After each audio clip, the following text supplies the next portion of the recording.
It's the Cornermen Radio Live with BARZINI. We got Jarrett Hurd, pound for pound king. Yes, sir. Yo, how does it feel to be underrated and you being such a unified champion at HAYMON stable?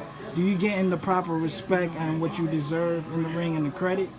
I think the fighters give me the proper respect, you know, but I don't think the fans are giving me the proper respect. The ones outside looking in, you know what I mean? I feel like when I come around fighters, they see like, man, I don't care what you say, that kid Jarrett got it. It may not look the best, but he has a will, determination, almost like Danny Garcia to be the underdog and still come out on top, you know what I mean? And I was always a kid that coming up, I was the underdog anyway. You know, I was, out of all the fighters coming up in the DMV area, I was never picked to become #1. You know, they never looked at me. Right. In the amateurs, I didn't do too much. You know, I wasn't one of the top prospects coming out of the place, out of the DMV area until I got on a car with Keystone and I began to build a fan base in the area.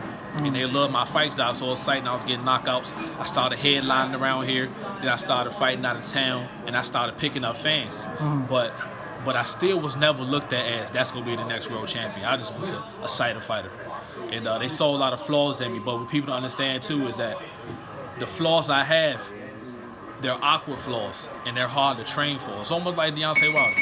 Like, Deontay Wilder, you can't really get a fighter to stimulate and do exactly what Deontay Wilder do in the ring until you're in the ring with Deontay Wilder. Right. And while you're sparring preparing for me, it's not a kid that's you're going to find that's too much like my style, you know what I mean? It's going to be somebody put some pressure on you, but they're going to do it in an awkward way. In the awkward way I throw punches in the same fashion that I do it.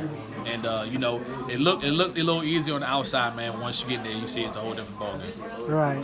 Well, Jaime Munguia been calling you out, his team. Yeah. I don't know if you saw the video that he said, y'all said Saddam Ali was a little small 154, and then he said the comment about Lara is a 154, small 154 fighter. So, how you feel about Munguia calling you out, man? And do you want that fight? Man, come on, man. We all know that Saddam Ali was a true 147 pounder, and Lara was a true 154 pounder. He's been the longest reigning champion for 7 years at 154 currently. You know what I mean? So, right. I mean, we know those two fights don't compare. That's why Lara's #1 for a reason, and Saddam Ali, you know, he's a natural 147 pounder. But at the end of the day, you can't take no credit away from McGee. He won the fight. You know, he went out there. He fought Liam Smith. He did be the true 154 pounder. But you know, everybody says that I'm a weight bully and I fight the smaller fighters, man. Yeah. Listen, at the end of the day, it's gonna be the same thing once I beat McGee. He gonna say, man, the kid was green. He wasn't ready for somebody like Jarrett. Get some more fights in his belt.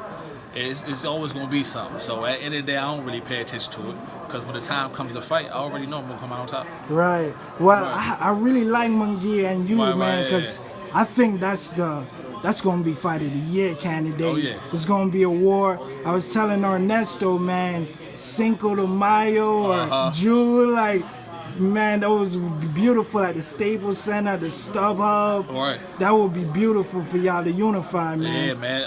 On my page, all I saw was Jarrett versus Charlo, Jarrett versus Charlo. It's crazy now. I'm seeing a lot of Jarrett versus McGee now, and I'm like, everybody want to see that fight also, so I'm ready for both of them. Yeah. Do you think he's too green? Oh, yeah, definitely. Right now, I'm telling you right now, if I fight him right now, he's not making that 4 rounds. And I promise you. Unless he has a magnificent chin, he has had a heart and will, but he's going to get dominated, and you're going to see the difference between him and me. And if it's not within 4 rounds, he won't make it past 8. Have you ever got a fight that, now since you're saying that everybody's saying Munguia is too green, now you guys say y'all, hypothetically, the fight happens, right? Right. Now you're not going to be the underdog anymore. How would that feel? Hey, look, that's what I was working for, man. You know, like, be honest with you, I've been in maybe a few fights where I was on a televised fight when I wasn't an underdog, but it still doesn't matter to me, man. I don't pay attention to those things. You can tell by my composure when I'm in the ring. You got them guys that's kind of loudmouth. You got them guys that try to talk this and that. When I know what I can do in the ring, it doesn't matter to me. I just go out there and display my game plan and make sure it works for me. Right.